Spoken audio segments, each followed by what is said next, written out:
of strength, but does no one imagine that at any given time the government could just decide that you're an enemy of the state? when he established himself in Spain, he was really quite a brutal thing that's going on in Israel is incredibly unpopular. in You may go to war with Iran again. There's great articles for policy we're going to go into in a minute. They're not entirely When you're pursuing a course or you're funding a country to do something that's wildly unpopular, down these okay? but at the same time, to start thinking about quelling which the is this term I used significant earlier, protests and civil unrest that you're going to have. The word Rechtsstaat is German, if you throw a bunch of people off Medicare as I say it now, I to do realize that, to give Israel the money to do this, people people are going to get pissed. They're going to be in the streets, and then you're going to go, what are we going to, how do we handle this? Crystal says, bring in the guard. Yiddish bring in is German, militarized federal takeover of the police. Anyways, this a is Rechtsstaat means a anticipation. Because people are going to be unhappy. People are going to be unhappy. And this is Luigi something that Mangione is Jews not the beginning and the end of that story. thing for Jews people are going to act out in violent ways. I'm not for that. I don't want it. Obviously, I don't want it. If it were not for the fear thereof, people would swallow each other alive. The idea is these Jews are that people don't like are going to be considered violent threats, and you're going to be serving jail time. The worst thing can happen to Jews. It's going on in the UK right now, and I don't think people know about it. It's so fucking nuts. So there's no predictability. People are going to jail in the UK for a Jews tweet. tend to prefer to live It's in not a tweet states anymore. It's whatever. as long as they are Rechtsstaats. Even People are if going those to jail in the laws UK for like social media you posts. can look at, for example, They're South saying Africa, something. beginning of the 19th Yes, century. I like some members of my family to go to jail certain because of what they parts read on of social Quebec media. and Canada.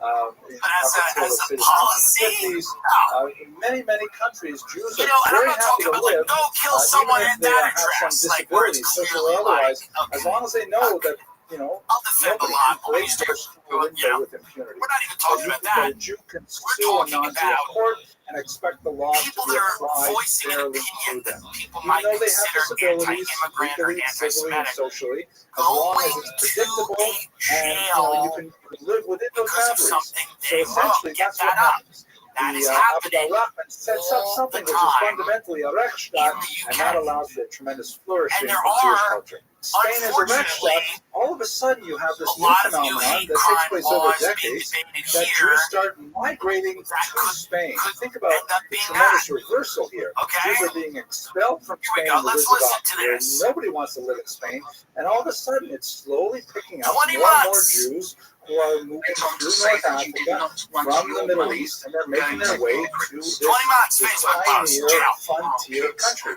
It's kind of like, if you will, This Florida offence is after so air conditioning was serious invented. And that I an mean that, you know, half seriously, more than half seriously, because Florida is kind of like way out there, and it's a peripheral place. And yeah, there are some Jews who are settling there, especially after World War II, because there are a lot of Jews from New York who were stationed down there with the army.